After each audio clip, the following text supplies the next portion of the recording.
to Shop Talk. This is Frank's chainsaw. He wanted me to do a little work on it. I kitted the carburetor, rebuilt it, and got the unlimited jet on it now. Can fully adjust it. Got a stack on it.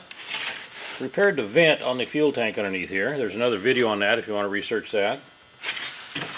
And repaired the oil seal on it. Very powerful chainsaw. Turning just over 14 grand. He's going to use it for some milling. These were one of the most powerful chainsaws made for that type of work. Frank, this saw is headed your direction.